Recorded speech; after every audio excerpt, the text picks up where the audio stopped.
So there's a video where you had a Caucasian female was pulled over by a Caucasian male police officer. Now, he ended up finding out that she was drinking and she was considered drunk.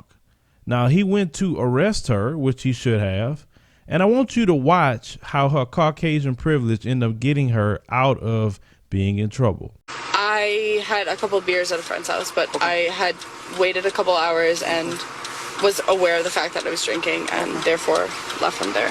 The deputy asks her to perform several field sobriety tests, on which, according to the deputy, she does poorly.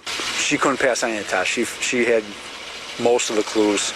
She refuses to take a breathalyzer, well within her rights, and she's taken into custody. You have the right to remain silent and refuse to answer any questions. My dad is an attorney. Anything you say may be used against you in a court of law. Rachel Winter's father, Ron Winter, is a longtime member of the Niagara County District Attorney's Office and current law clerk for State Supreme Court Justice Richard Clark Sr. Has Rachel been arrested?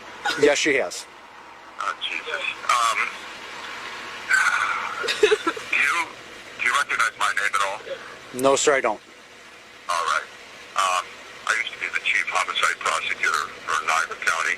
I worked in the DA's office for 18 years. Mm-hmm.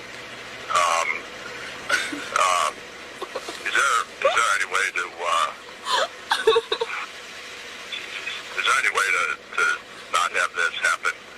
Is there anything we can do? I've already called out with her under arrest. I've already called for a tow truck, our normal procedure. Read her Miranda and DWI. Well, it'll actually be the second time that deputy supervisor intervenes.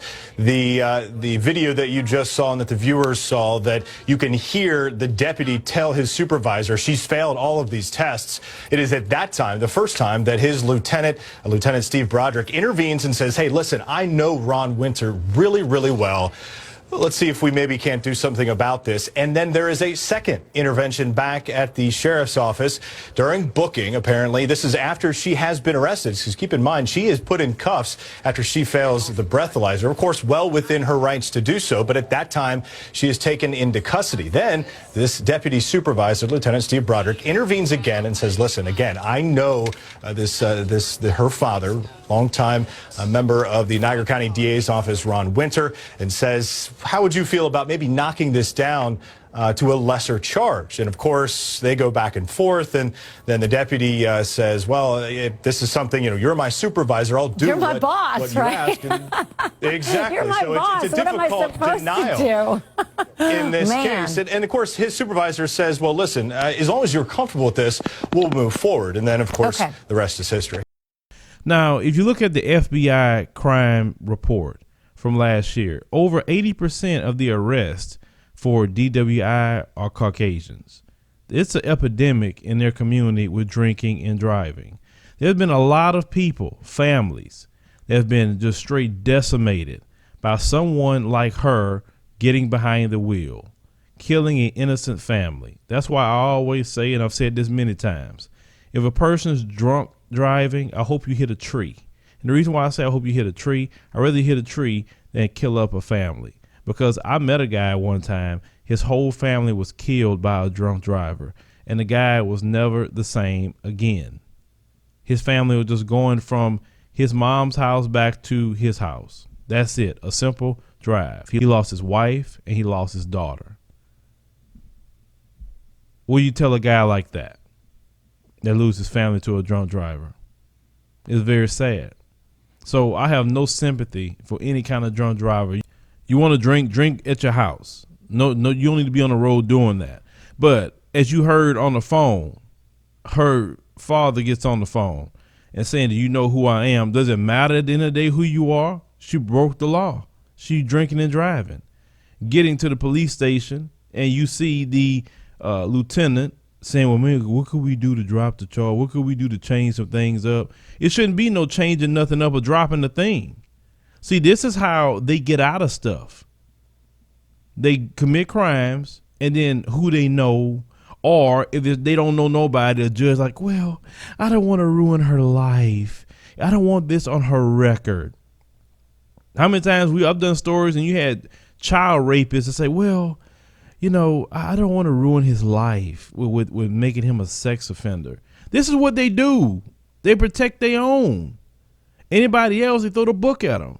My thing is this. Be fair. If you're going to throw the book at us and there are other groups of people, throw the book at your own too. It shouldn't be about your own or whoever else. It should be about, hey, you did wrong. This is your consequence. If you're going to give people a break, give everybody a break. That's how it should be. This is why when some of them come tell me, why you make everything about race? Because you have established, and I'm not saying you personally, but your group has established this country, everything is racial. Everything that every institution has racial things involved with it. So yes, we have to look at everything as racial. The criminal justice system is extremely racial. Groups like the Sentencing Project and others have proved that, because I've done plenty of stories where Caucasians haven't known anybody and still got the same kind of treatment. But this is just an example of Caucasian privilege here in America. And that's what get a lot of people in general angry, is that Caucasians can do things and it's never a consequence. But when you do it, it's a consequence times 10. That can make anybody angry when you literally being treated different. And when you watching people do the exact same thing that you possibly done and nothing has happened to them. I tell people this, you would never have peace when you treat people differently. I don't care if it's a child. I don't care if even it's an animal. Whoever you're treating differently, they're always going to have some sort of anger eventually toward you when they blatantly see what you're doing. And that's the evil of Caucasian privilege that we constantly see here in America. And unfortunately, a lot of them interpret privilege as money. It has nothing to do with money. This situation had nothing to do with money. This is just straight privilege. But leave me a comment. Let me know what you think about this, because this privilege that we see is just why they don't go to jail like black people go to jail. Share the video, like the commentary, and subscribe for more news stories.